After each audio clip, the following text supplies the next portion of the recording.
Now I'd come to the second stage, that is prelims. Now we have prelims upcoming also in the next 15 days, and it has been asked to me a lot many times कि ma'am prelims में क्या किया. So for me, I think prelims was the toughest stage because I could not clear the prelims twice. In my first attempt, though, I had not prepared at all. But in my second attempt, I did read for an entire year in 2019, and I gave it. And still prelims नहीं हुआ. And so this was very demotivating for me. And I actually sat down and I started thinking कि क्यों नहीं हो रहा है prelims. So I think for that, I'd like to divide it into 3 separate parts. The first part is the static part.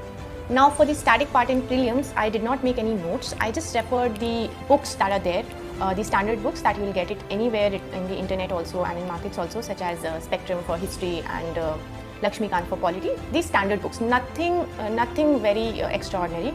And this is something that I'd like to tell you people also that don't start thinking of doing extraordinary things in this exam. बहुत बार ऐसा होता है that हमें लगता है कि हम ये मटेरियल पढ़ लेंगे, हम सबसे बेटर हो जाएंगे. तो ऐसा मत करिए, अपनी प्रिपरेशन को बेसिक रखिए, एकदम बेसिक. सबसे पहले आप ये बेसिक बुक्स पढ़ेंगे, उनको मार्क करेंगे और उनको अच्छे से समझेंगे. The next thing is that you will start noting down the things that you don't know. Whatever you come across, आपको हिस्ट्री का कोई बहुत अच्छा फैक्ट मिल गया, आपको ज्योग्राफी में कुछ प्रॉब्लम हो रही है, just note it down. For that I used OneNote or Evernote. I used to make online notes. But आप कुछ भी कर सकते हैं. तो एक बार स्टैटिक पोर्शन आपके हाथ में आ जाएगा तो you will also feel very confident of that. And I'd like to say कि प्रीलिम्स में एक्चुअल में everything is related to the static aspect only. Even current affairs जो होते हैं वो मोर और लेस कहीं ना कहीं रिलेटेड हो ही जाते हैं स्टैटिक से. तो आप स्टैटिक पे अपना फोकस पूरा रखिए, एकदम 100%. Next part is of current affairs.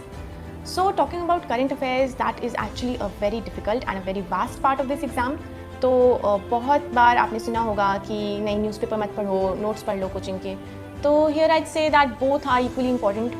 Coaching notes can act as a supplemental material, but newspaper reading is very important, and that is one thing that in 2019 attempt I think I did not read the newspapers. बहुत मैं I used to read it like on alternate days. कभी 2 दिन तक नहीं पढ़ा, मन नहीं किया पढ़ने का कि I did not understand the newspapers in the first place. So आप न्यूज़पेपर पढ़िए, आप उठाइए. I started reading online newspapers, and there what I used to do is that जो भी मुझे important point लग रहा है, no need to go overboard with note making. आपका टाइम प्रेशियस है आपके हाथ में, एंड आपको उसको दिन रात लिखने में, नोट्स बनाने में स्पेंड नहीं करना है, आपको समझने में स्पेंड करना है टाइम. तो आपको जो important point लगा, either you can just note down one line about it, और मैं जो करती थी, मैं लैपटॉप में स्क्रीनशॉट ले लेती थी उस एरिया का मार्क करके, PDF में हाईलाइट करके. So I have around 1000 screenshots with me even right now, and those screenshots you can come back to later. Now why is newspaper reading important for prelims is that बहुत बार हम जब newspaper पढ़ते हैं तो हमें याद रह जाती हैं चीज़ें, इवेंट्स. फॉर एग्जाम्पल अगर मैं याद करूँ तो मुझे याद आएगा कि अभी इंडिया का विजिट हुआ है USA में. तो if I read it in the newspaper then it will be somewhere in my subconscious mind, and if I see that option in the prelims तो मेरे को एकदम से स्ट्राइक करेगा कि हाँ ये सही है. Now if I only read the coaching material then what happens, information overload हो जाता है, और हम सब की एक लिमिटेड कैपेसिटी होती है. जितना भी हम मानना चाहें कि हम सुपर ह्यूमन्स हैं, ऐसा सच नहीं है. तो हमारा ब्रेन एक लिमिटेड फ्रेमवर्क में काम करेगा और हम उसको एकदम इन्फॉर्मेशन ओवरलोड दे देंगे. तो इट विल बी लाइक एक तरह से एक मेमोराइजेशन टास्क हो जाएगा और वो हम अप्लाई नहीं कर पाएंगे. तो डेली थोड़े थोड़े डोज में न्यूज़पेपर पढ़ना, जो न्यूज़ आपको अच्छी लगे समझना, अप्रिशिएट करना, डिस्कस करना. आप किसी भी तरह करंट अफेयर्स में एक टच बना के रखें, क्योंकि वो टच ही बहुत ज़रूरी है आपको प्रीलिम्स क्लियर करवाने के लिए. Now coming to the third part of the prelims is that the MCQ practice.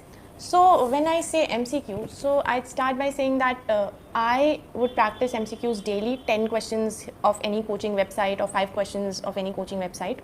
That you can do definitely. रोज़ आप करेंगे तो एक तरह से आपका नैक फॉर्म हो जाएगा क्लियर करने का प्रीलिम्स. आपको क्वेश्चन देखते ही समझ आ जाएगा थोड़ा साइकोलॉजी ऑफ द एग्जाम कि what is that question trying to say और where are they trying to trick me. तो आप डेली कुछ क्वेश्चन सॉल्व करने का एक प्रैक्टिस बना लीजिए. For example I use to do it before going to sleep.